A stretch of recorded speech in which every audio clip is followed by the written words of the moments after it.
అందరికీ నమస్కారం అండి. ఈరోజు కార్యక్రమం వాసిలి పంచాయతీలో ముఖ్యంగా మన 5 సంవత్సరాలు ప్రభుత్వం ఏమేమి కార్యక్రమాలు చేశారు ఈ పంచాయతీ, అదే కాకుండా వచ్చే 5 సంవత్సరాల్లో కూడా మనం ఏం చేయబోతున్నాం అనేది కూడా అది కూడా ప్రజలకు తెలియపరచాలని చెప్పేసి కార్యక్రమం పెడుతూ వచ్చే ఎలక్షన్ కూడా దీవెనలు ఇస్తూ మన ముఖ్యమంత్రి గారిని మళ్ళీ ఒకసారి సీఎంగా చేయాలని చెప్పి ప్రజలను కోరుకుంటున్నాం.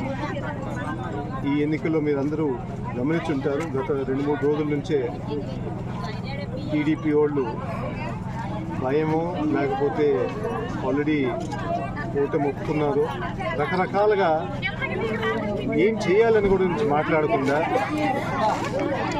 మన వాలంటీర్ మీద ఆరోపణ చేయడం, ఆ వాలంటీర్లు టెర్రరిస్టులు అని చెప్పడం, వాళ్ళ మీద ఈ సేవలు అందించే వ్యవస్థ మీద ఇంత పెద్ద ఆరోపణ చేయడం అనేది చాలా బాధాకరం. వాళ్ళకి ఇంకేం తోచక, అంటే ప్రజలకి ఏం మంచి జరగకూడదని చెప్పేసి ఇంకా 2-3 కార్యక్రమాలు పూర్తి అవ్వాలి, ఆ కార్యక్రమాలు కూడా పూర్తి కాకూడదని చెప్పేసి ఏదో బ్రేక్ వేయాలని చెప్పి ఆలోచన. వాళ్ళు ఇప్పుడు దాకా ఒక్క మంచి పని అని చెప్పట్లేదు. వాళ్ళు ముఖ్యమైన వాళ్ళ నాయకుడు, టీడీపీ నాయకుడు ఉన్న తత్వంలో చెప్పడం జరిగింది.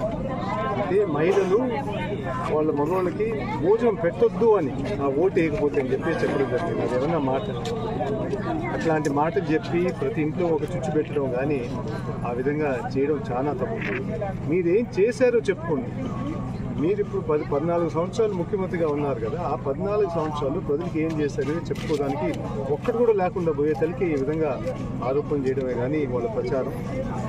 మన ముఖ్యమంత్రి గారు ఎంతో గొప్ప ఆలోచనతో వస్తాం. మీకు మంచి జరుగుంటేనే మాకు ఓటు వేయని చెప్పేసి అంత పెద్ద పిలుపు ఇచ్చినప్పుడు అట్లాంటి పిలుపు చేయకుండా వాళ్ళకి బాకండి వాలంటీర్లు టెర్రరిస్టులు చెప్పడం అనేది చాలా బాగా ఎట్టయినా అది వాళ్ళు కనపడుతుంది ఆ ఓటమి అనేది. తప్పకుండా ప్రజలందరూ సంతోషంగా ఉన్నారు.